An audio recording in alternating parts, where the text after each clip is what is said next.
All right, welcome everyone to the Dev Fireside Chat. My name is Mikko. We have a full house today. We have Kajros, Wendy, Sean, and Howard from the office. Welcome everyone.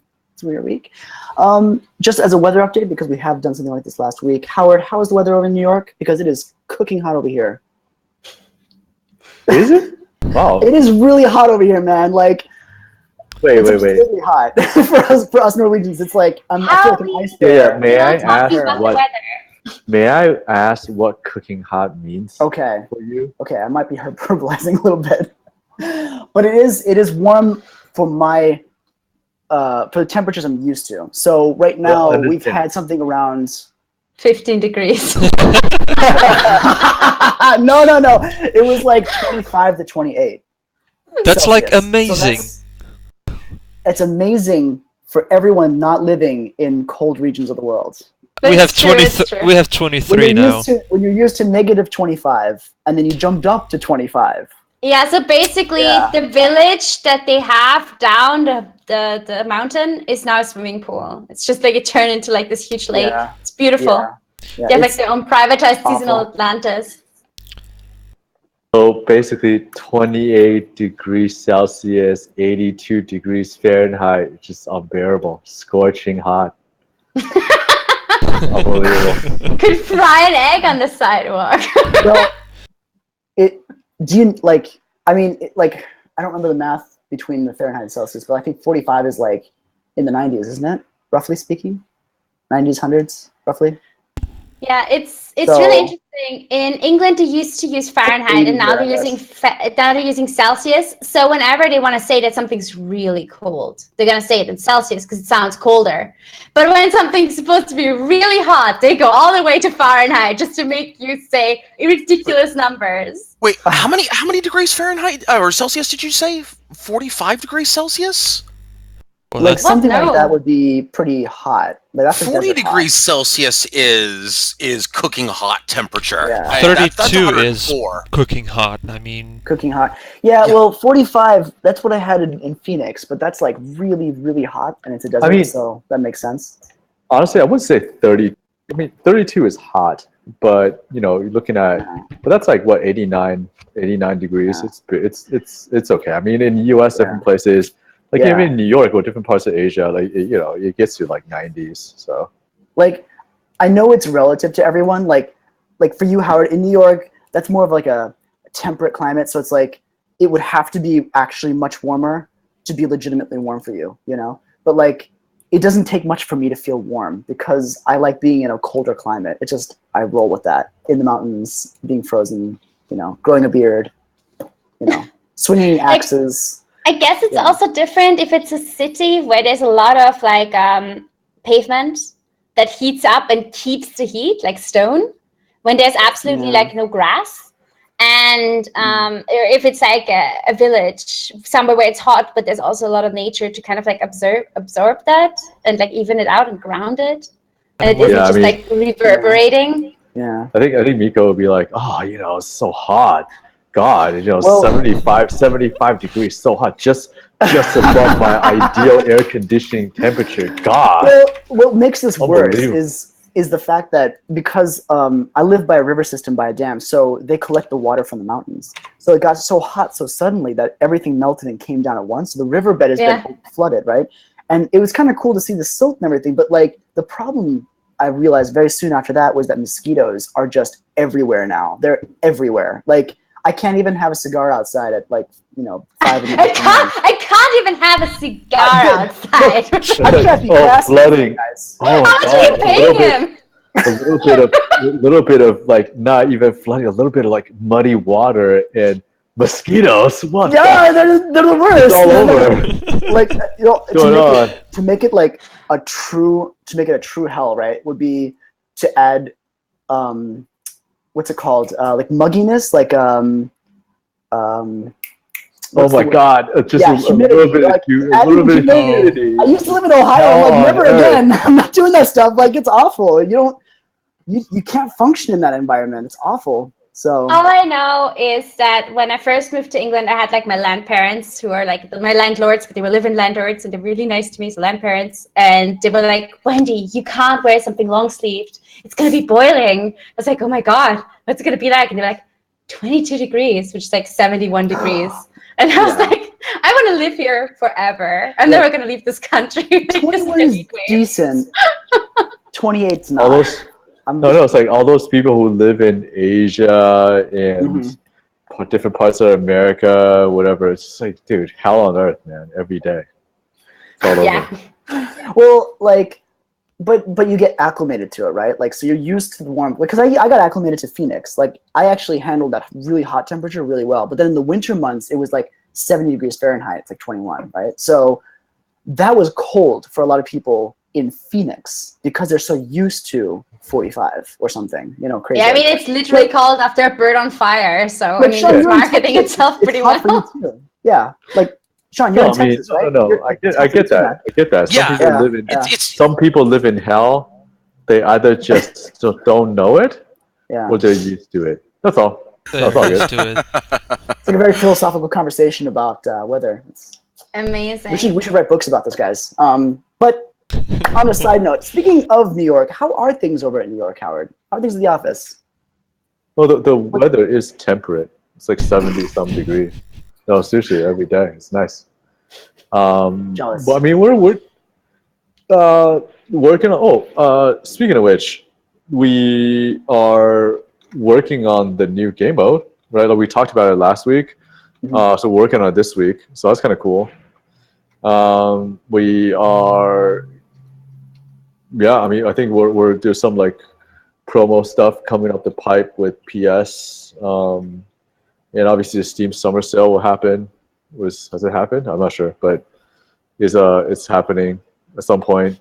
So yeah, different things going on, and then we've just been working on all the different projects. By the way, if people are listening, we've been working with a board game, pretty acclaimed tabletop designer, to design a tabletop, guns themed, car/board game. That is actually nearly to fruition. So we'll be like posting stuff about it. And that's actually going to lead. It'll be interesting, and it's going to lead into a Kickstarter. Because I mean, all the board game projects go through Kickstarter. We work with them, right? And we're looking at sometime in July to get that going. So it'll be really cool. I would legitimately say that standalone, the game is fun to play. It's pretty fun. It's like it plays like it has like some nice elements of a good German board game. It's pretty fun to play. Warren's been working on the art for a bit with him, and it looks pretty awesome. He must be having a blast with that. So we're making some like miniatures. People get the board game, we'll get the game, and they can also get miniatures alongside it. And miniature looks pretty. The printed miniature that we got back looks pretty good. So yeah, it's actually rolling along. So that's kind of happening, and then we're just working on other projects as well at the same time. Cool. Yeah, it feels like lately there's been a trend. Maybe it's like becoming more popular or something, or maybe it's just coincidence. But it feels like there's more game companies that are actually making like tabletop versions of their games or something similar in their projects. So, I mean, obviously they're all very different from each other based on the kind of game you're into. But I feel like there's like some sort of underlying trend going on here. Like something's in the air that's causing this inspiration to suddenly like take root in all of our minds at once. Like, I don't know. It's kind of cool though. I like it. I'm really looking forward to it. So you said July. Is there a release date yet? Oh no. I mean, I think what new board games usually predicated on a Kickstarter project. Yeah. So like we'll aim for that in July. Oh, okay. Gotcha. All right. Misunderstood. Fair enough. Yeah. Cool. So we'll have more details then. Oh, I'm looking forward to it because I've heard about this earlier on a couple times, and now I'm really curious to see it. I hope it see has I'm the dev now card. Or low prices card. In play. I hope it has that. like if it has sky whales, I'll be happy. So Can be. maybe choppy as well, because why not? You know, like an expansion pack or something. Right. So lots of different projects going on. It's been kind of like it's been a busy period, I guess, for all of us. But like it's a lot of like making sure we get things done, sorted, cataloged, registered. Bug reports and feedback. A lot of it's been coming in through our emails and our other Discord and communications of that sort. And really, really appreciate it, guys. Just keep sending them the ideas because it's awesome to get all that documented so we can share that with the team. We have been on that front kind of experimenting the last couple of weeks. If you have been paying attention to some of the announcements that we've been changing the Stormbreaker, and we've been kind of unsure about how its deployment in the actual retail version of the game would feel for a lot of players. So we just tried this out with a few changes to see how it is. And we've just concluded our testing like 2-week period, I think it is, for today. So we're actually going to be switching it back very soon. But just a little bit of backgrounds. We were mostly interested in seeing how some of the changes on the ship felt for a lot of players. So some of the hitboxes have been changed around. One of the guns has been moved from one side to the other with different angles. I know the angles in the front of the guns have been moved inwards. So it feels like a kind of a different ship in terms of gameplay and all that. And obviously there's a lot of interesting opinions from both sides, and we're kind of listening to all the different voices that's going on because we want to make it kind of a nice, well-rounded ship for players who like to use it for different tactics. So what we will be doing is we've had a really good positive reception, actually. But we want to look at a few more changes. So we're going to actually move this into dev app, and we're going to continue refining a few more things so we can let you guys test them out. So if you're interested and you've never heard of this public testing, you can go ahead and contact us at feedback@musegames.com, and I can, myself or someone else will be happy to assist you with getting the keys to the dev app program and how we run the actual events themselves. It happens every Friday and Saturday, usually geared towards North American and European times, but we can be accommodating when we change them around a little bit at a time as well. So just check them out. See what you think. Let us know. We have a Discord channel as well for that. It's the Experimental Crew, so you can check that one out. That's where they have kind of weekly discussions on different aspects of testing and the debates that can go on there to create the ideas. So, but yeah, we'll be continuing that. And I'm pretty sure when we iron out all the last little wrinkles, we'll be able to bring it back into the game again and allow you guys to kind of solidify your strategy behind Stormbreaker. I'm really looking forward to seeing that in like SES and Chaos Saturday and all that stuff, the events and all that kind of thing, Iron Fork, that kind of thing. So, so yeah, thank you very much, everyone, for joining in and helping us out with that.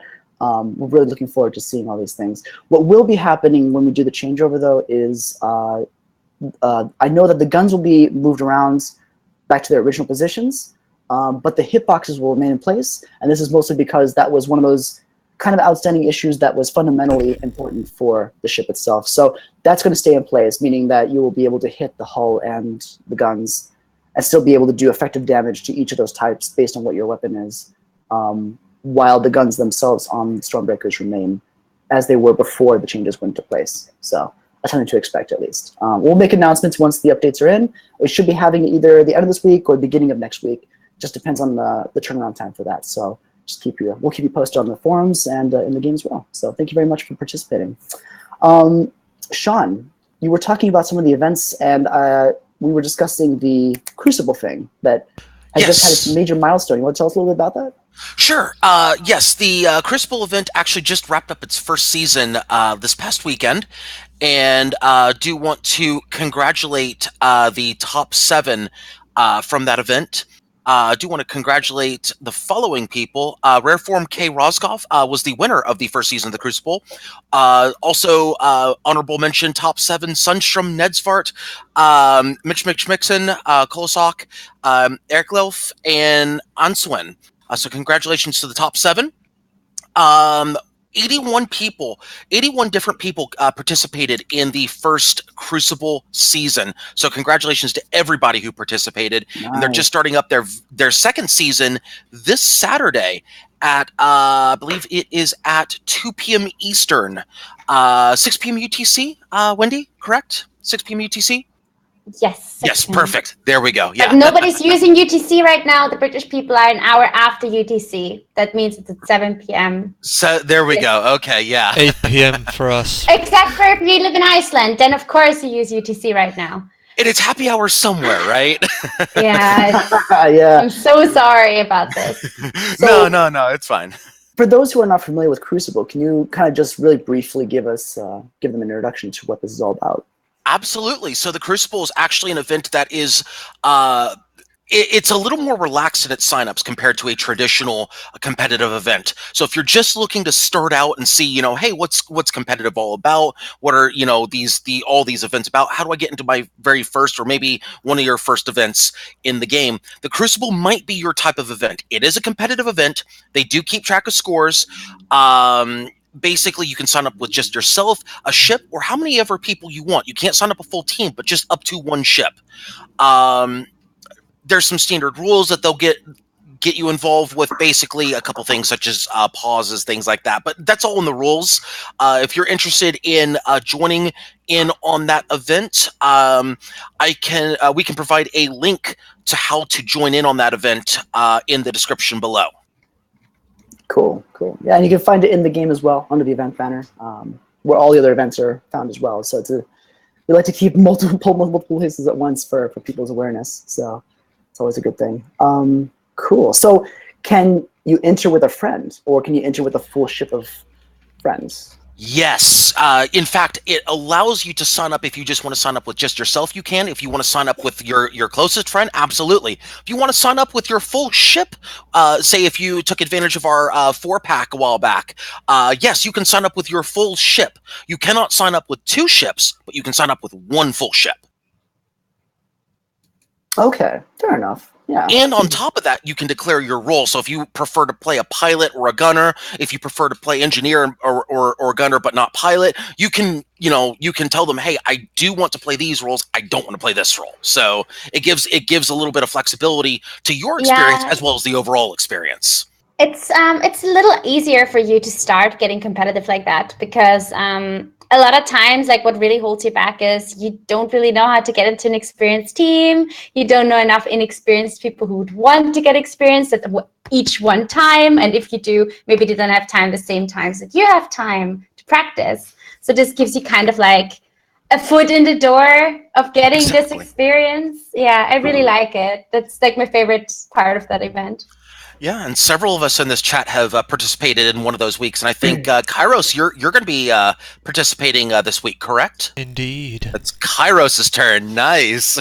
Are you going to go for gunner, Kajros, or are you going to go engineer? Yeah, for gunner mostly, but also engineer for the second role. Sean, you're going to have to keep a head count, keep a head count on how many ships he takes down. I want to see how well he did compared to me the last time, because I was a gunner as well. So yeah, I'm really keen on seeing how our results are. Challenge accepted then. Oh man, we're gonna have to have our own internal Muse leaderboard at some point. But of course, you can check out the Crucible on our Twitch channel, twitch.tv/Guns of Icarus. That's this Saturday, as a friendly reminder, at 2 p.m. Eastern. Cool.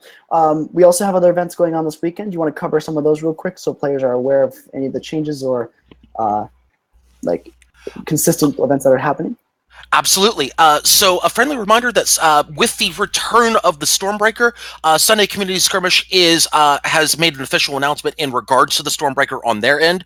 They are banning the Watcher Breaker once again from competitive play until they hear back as far as where the Stormbreaker is going. It's just a temporary moratorium on it.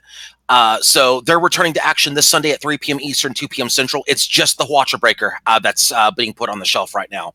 That was Sunday Community Skirmish on Sunday. Chaos Skirmish Saturdays, of course, every Saturday at 9:30 Eastern, 8:30 Central. That'll be on my channel, twitch.tv/thatlasagnaguy. We'll also host it from the Guns of Icarus channel. That, of course, is a very casual event. So if you are not into the competitive scene, be sure to check out a more casual event. Chaos Skirmish Saturday plus Iron Fork of Friday, also a very casual, friendly event. That is at 4 p.m. Eastern. What p.m.? 9 p.m. British time, correct? Wendy? Yes. 9 p.m. Okay, I remember the conversions now. But yeah, 9 p.m. 9 p.m. British time. The Cake Clan hosts that one. So it's one of our Clan Corner events. And of course, you can check out all of our events in our events tab in the community section in game. If you want to check it out, all those times should be localized to your local time when you click on that. So be sure to check out all of our events. Yes, and if you want to create one of these events, there is an option to do so. Yeah. So yeah, if you want to do a clan corner, like if you have a clan of like 5 people or 6 people, and you're like, I want to expand in size, I'm gonna host a lobby. It's every week, then and then. Just do it. Don't be scared. Just put it in there, and we'll show up, hopefully. And send me an email at contests@musegames.com. Let me know what you're planning. I'll be more than happy. If you need any assistance in getting that set up, I'll be more than happy to help out with that. Awesome. Awesome. Well, that sort of rounds off most of what's been going on this week for you guys, for us, that is. We hope to have some more information as we continue developing things. There's going to be a lot of changes in the next couple of weeks with different aspects of the game, or with events, or just with general development at the office as well. So we'll keep you guys posted as we go on. But thank you for joining us for this brief but delightfully informative session. We'll be back again on Tuesday for the Dev Games this next week, which is, let me think, 5 p.m. Eastern, 9 p.m. UTC. So. I always mix those up. But yeah, thanks a lot, guys, for joining us, and we hope you guys have a great weekend. Keep it real, and thanks for flying with Guns of Icarus. A good one. See you in the skies.